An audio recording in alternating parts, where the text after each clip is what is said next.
Hey everyone.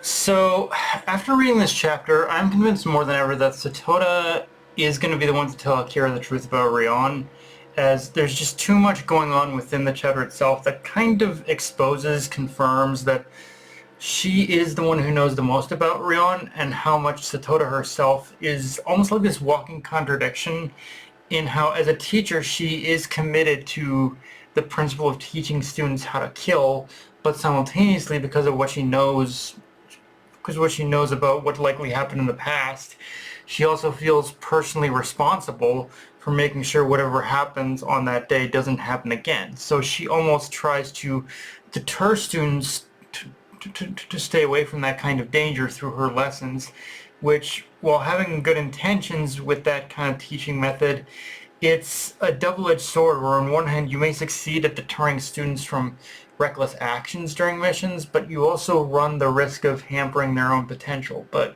maybe that's the point. She's willing to be kind of that villain if it means preventing from what happened to Rion, although in this case she's definitely underestimated the persistence of these three.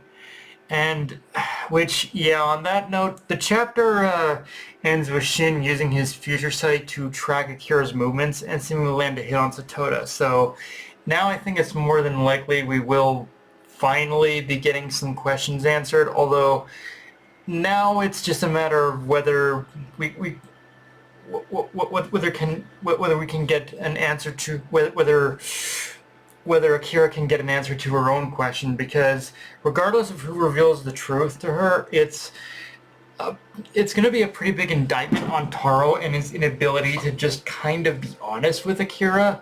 Like, more than anything else, that's going to be more than anything else, that's going to be my biggest takeaway from this whole arc, is Taro's inability to tell the truth. Let down his defenses and let people in, to know when he should trust people, even if he himself is scared about what the outcome may be from people knowing the full truth about his past. Like, it's ironic, but as much as Taro kind of believes in the idea of transparency and revealing and letting people in, he also does a lot in order to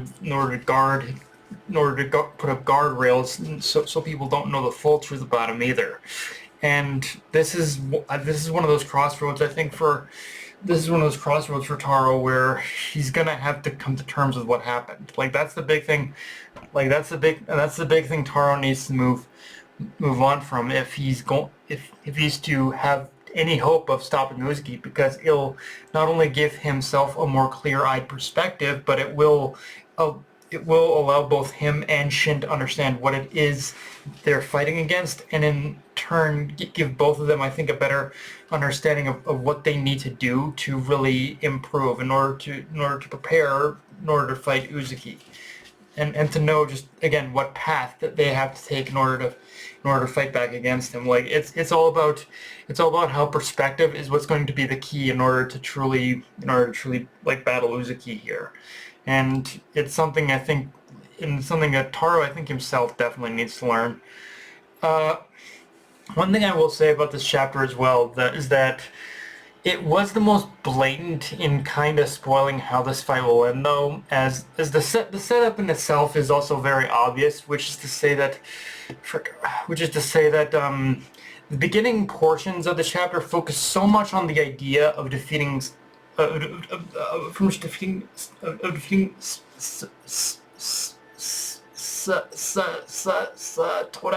but that's clearly not the goal.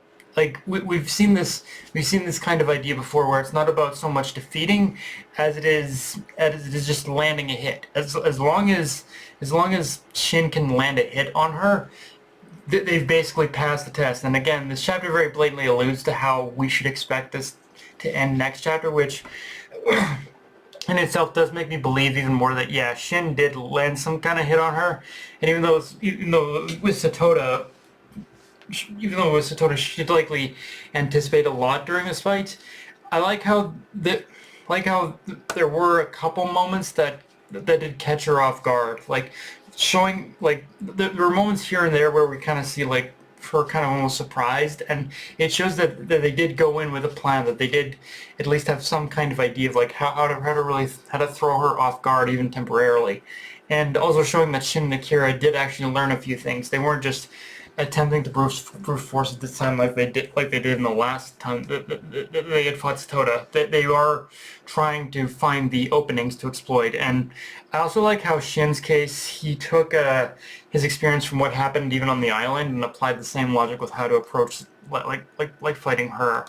Um, and yeah, I guess not really much else to talk about with this chapter. I will say though, I will say this is kind of again one of those very odd chapters where I'm not gonna outright say like it's poorly paced or something, but it's again one of those chapters where it's like I I would have. It's kind of weird with Sakamoto Days because slowing down the chapter kind of almost makes it feel almost makes it feel too slow, given what type of action we're dealing with here. Like it's all action based on the fact that they're assassins, but I would have but I admit this is another one of those chapters where it's like I wish it did slow down a little bit too. So it's like it's on one hand I get why the action never slows down with this series, but it's also one where I'm like would like a little breather sometimes, especially in this chapter.